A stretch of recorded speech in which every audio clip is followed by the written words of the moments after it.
What's up, guys? So I just want to do this quick video to talk about what are futures. Okay, so I've been trading futures a lot, as you guys know, and a lot of you guys have been following along with it. Some people have been confused on what it is, how it works, what's the difference between options and futures, so on and so forth.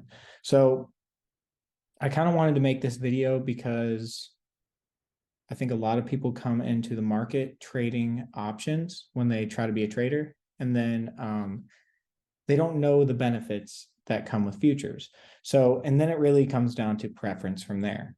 I personally prefer futures. I think they're better to trade, more simple. You can have a real strategy behind it. Options can be a little more difficult or a lot more difficult because they have so many different variables that price these contracts that work against you. So, for example, theta decay, IV out of the money versus in the money. Like if I say, okay, like let's say I'm looking at Apple. I'm looking at Apple and I say, okay, I think if it holds above this level here, I'm gonna hold it until it gets to 155. Okay. And so when I'm thinking like this, and I'm thinking if it holds this 150 area, I'm going to go long and hold Apple. Okay. So the difference with options is like if I was to buy a share here, I would know exactly where my stop is, how much money I would lose based on my stop. Okay. In options, I cannot do that. So, like, I get in my position around this area here, like somewhere in this consolidation. And let's say I have my stop somewhere down here. I can't necessarily put a hard value on that as easily as I could for a stock. Meaning like if this pulls back and I'm losing money, I don't know how much I'll be up or how much I'll be down. Vice versa, it's all the way up here. I don't know how much these contracts are going to be worth by then because of all these external factors, theta decay, um, IV, implied volatility, increase, decrease, so on and so forth. Okay.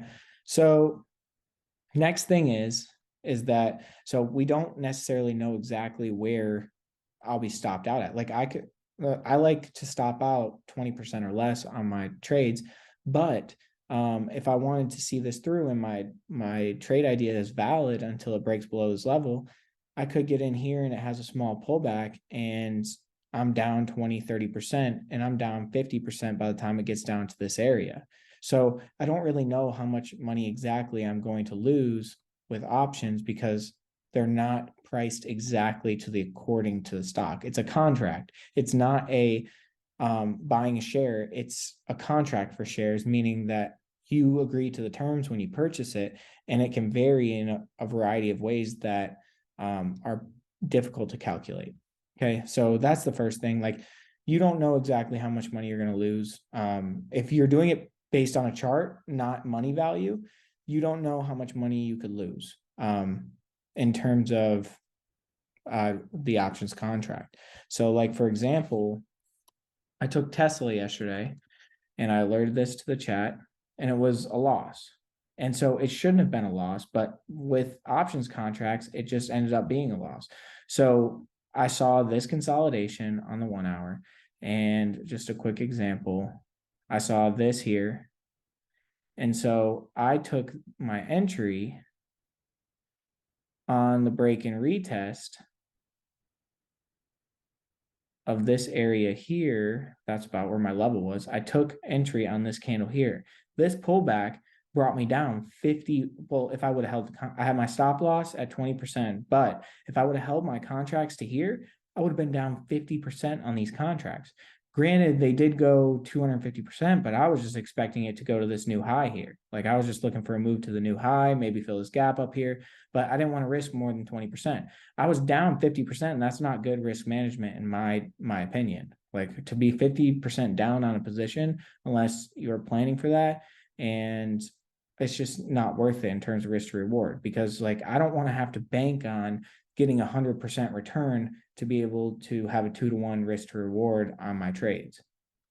I hope this is making sense. I know it's kind of in depth, but that's kind of my reasoning here. Like, this was clearly a winning trade. And this pullback brought me down 50% on my options contract. That's kind of ridiculous. So that's what I don't like about options. Okay, so now let's talk about futures. So futures, I'm going to go, this is the S&P 500 futures. So how this works is the only difference, or the difference between this is when you buy into futures, like you get into a futures position, you are set, like that's where you're in at. Nothing's going to change. Where your stop loss is not going to change. It's not going to vary based on the contract's IV, based on the contract's theta. It's not going to change on any of that. It's like buying a share of something and trading it that way, but it's just more leverage. It's like basically trading futures is like trading leveraged ETFs, or not ETFs, leveraged just stocks. Futures is like trading leveraged stocks. So like if I was to get in here at 130, that will always be my entry price.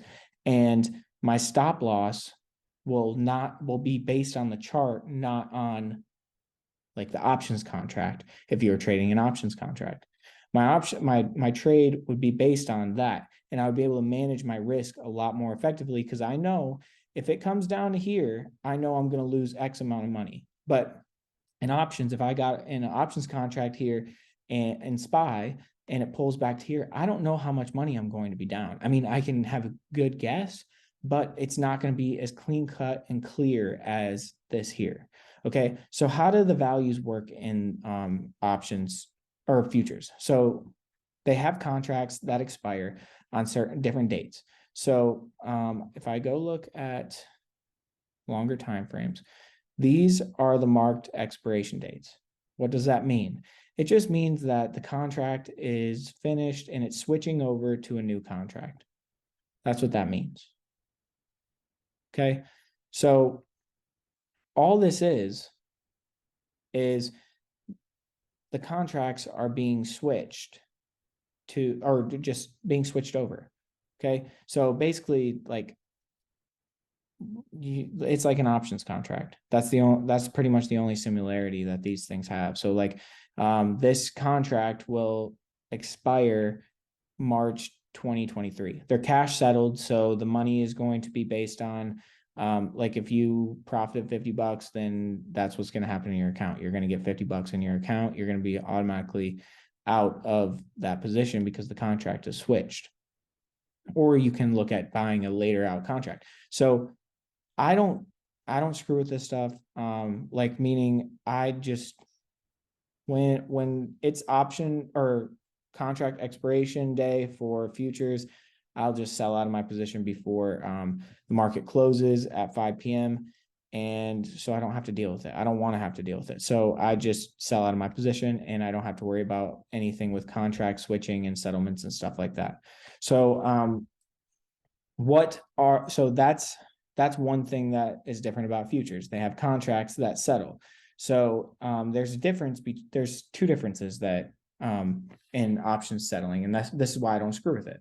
Okay, so first, options contract or futures contracts can be physically settled or cash settled.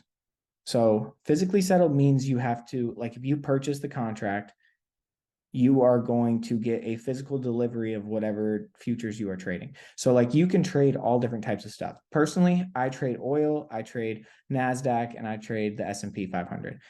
Some people will trade like eggs. You can trade eggs, you can trade cattle, you can trade pot bellies, you can trade all these different things. You can trade corn, all these different things. So some of these are physically settled. So for example, if this is the easiest way to explain it. I heard this story about this guy. He was trading egg futures. He bought a contract and held it till expiration. What happened is 2 days later, he had 2 or 3 semi trucks come to his house with like millions of eggs delivered to his house. And he had to take these eggs because he held his contract. That was fulfilling the agreement that they had made. So that's the catch between physical and cash settled. So oil future, I only trade things that are cash settled. Oil futures, S&P 500, NASDAQ, all these things are cash settled. So when it comes to expiration, it's just how much did you make? How much did you lose based on the contract when you got in, like a normal stock. But I don't hold into expiration. There's no reason to. It's usually on a Friday. I will just sell out. I don't want to hold that position overnight, and so on and so forth. So I don't want to get too much into the physically settled versus cash settled, but basically there's some futures contracts that if you hold it till expiration, if you sell it, you have to, if you're a seller, you're shorting the contracts or the futures, whatever futures you're trading. If you're trading a physically settled futures contract, then you are required to deliver whatever you said or whatever you are selling. So like if you were selling an egg contract, you were short it and then you accidentally held it into expiration, you would be required to deliver those eggs to the person that held the buying contract that bought the contract into expiration. So you would have to deliver those eggs to them in the quantity and worth that the contract was worth. So, but I don't trade any of that stuff. I just trade the cash settled stuff. So how does this work? So there's different tick values when it comes to this. And here's, so a tick is I'm not going to explain what tick value is. I'm going to explain like based on points. So I'm going to talk about the two that I'm familiar with and that I trade. You can research other ones if you want to trade other types of futures. So one thing that I trade is S&P 500. Okay. First thing is that there's two different types. So there's ES and then there's MES, which is the micro. So how I'm going to describe these. So first thing is let's see here. Okay, so there's the ES contract. A tick value is 0.25. So a quarter of a point equals 1 tick in the S&P 500. So I am going to explain that. So like if this moved from 4158.75 to 4158.5, that would be 1 tick, a quarter of a point. Okay, so that's the smallest increments that the S&P 500 index trades in. And so the tick value just represents the smallest value that these can be traded in. Okay, and in this case, it trades quarters of points. Okay, so now let's talk about this. So now how I look at it personally is I look at, okay, what is 1 full point worth? What is 1 full point worth? So like from 4158 to 4159, what is one of those worth? Okay, so if you were trading this here, ES, you would be trading this here. It's 50 times the index value. So basically, this is the easiest way to look at it. So I explained tick value. Now I'm going to move into contract size times the contract size. So every point in this is worth $50. So if this moves up to 4158, say it was at 4158, say it was there. Okay, it moved up to 4159. That means that your contract, or you would make $50. It would go up $50 if you were long. So you can do this the same way. You can short stocks, which means you're betting on them going down, or you can long stocks, which is you're betting that they're going up. Okay, so you can do all of these, each of these different things. So now if we look at this, so there's basically every point in the S&P 500 is $50. So if this went up 10 points and you were long, you would make $500. If this moved down 10 points, you would lose $500, and vice versa for the short side. So if you were shorting it, it's the same thing as puts. If you were going long or buying it, that means it's the same thing as, like, same concept as calls. You're betting on the stock going up. Short means you're betting it going down, which means you're selling it. Buying it, and that just means, or going long, that buying or going long means that you think it's going to go up. Okay, so here are some of the different ones that you can trade. So the NQ is the NASDAQ. So the NASDAQ is a lot of points and so right now it's almost at 12,800. So every point is 12,000 or $20. So if this moves 100 points, 100 times 20, that's $2,000, right? Yeah. So if this moved 100 points, it would be $2,000, make or loss. Here's the tick value. Okay, so now there's these regular sized futures. So there's the S&P 500, NASDAQ, Dow, the Dow, the Russell 2000, mid caps. Literally, there's so many different things you can trade. You can trade the VIX if you wanted to, but okay. So I know that a lot of these are too expensive for people.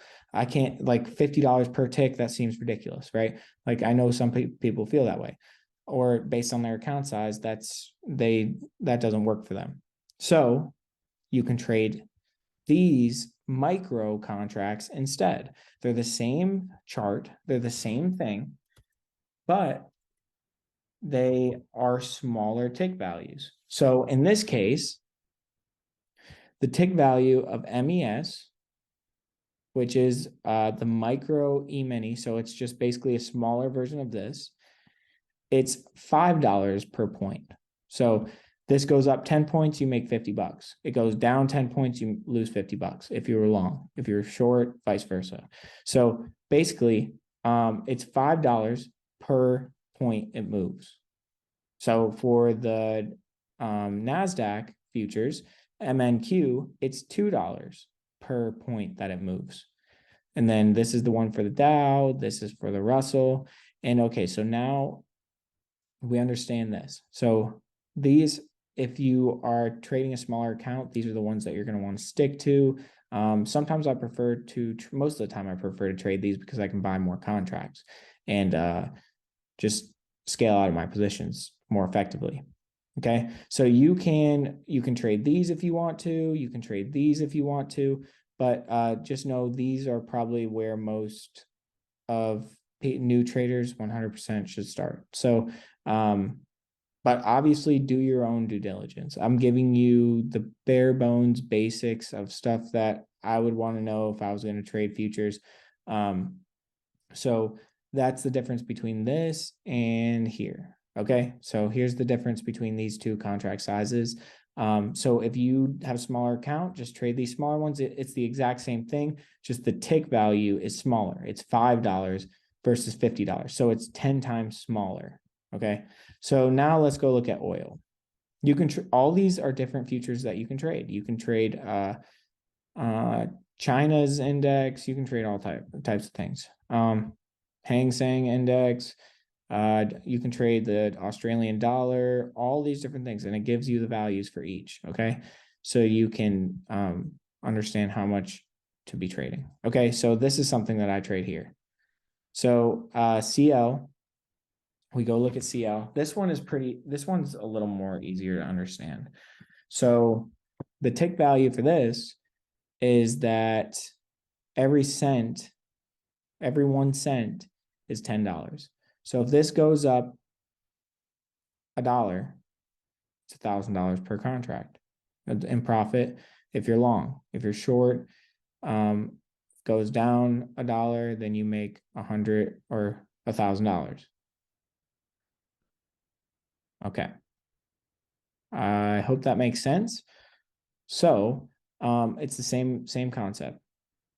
The contract size is different, but this is what we're looking at now. So every cent is $10 when this moves. Okay, so it moves 1 cent, it's make or loss $10. So now let's go look at MCL, which is the smaller version of crude oil. Okay, so the difference between this is it's 10 times smaller. These micro contracts are typically 10 times smaller. So for every cent that MCL moves, which it's the exact same thing as CL, it's just a smaller contract. So the difference between this is that this, for every cent that it moves, it's $1. So this goes up $1, you make $100 or lose $100, depending on which side you're on. Okay. Here's the contract date that it switches. So it'll switch in March 2023. And yeah, so it'll switch in March 2023. Now, that's the basics of futures trading. And so this is why I prefer it, because it's straightforward. If it goes down $10, I lose $10. If it goes up $10, or sorry, that didn't make sense. If it goes up $1, I make $100. If it goes down $1, I lose $100 based on each contract. So it just makes it 10 times simpler. Same with the futures for these contracts here. So that's kind of the basics of futures. If you want more information, go to do your own research. First of all, you got to do that. You're not going to be a good trader if you don't do any of your own research. And then go to the outsourced education tab in the Discord. It has more information, more in depth about margins, stuff like that, in terms of options trading. Yes, you have to trade on margin for futures, but you can trade. You have unlimited day trades when you're trading futures. So like you can day trade futures as much as you want. But if you try to go and day trade options, you're going to get that pattern day trade rule where you can only make 3 day trades in a 5-day pattern. Okay, so that's really all I got for you guys. Do your own homework, study it yourself, learn about it before you take the jump in. But this is kind of why I prefer it, and my thought process behind all of this. So I hope this makes sense. It's not hard to get approved. There's plenty of different platforms to trade futures on. You can trade on Interactive Brokers, Thinkorswim, Tradeovate, and I think there's others as well. So I'm not a broker expert, but so that's the gist when it comes to options trading, or sorry, futures trading, and how it's different from options and how you can benefit from it. So thank you guys. I hope this helped. Let me know if you have questions in the chat and I will get back to you on it. Thanks.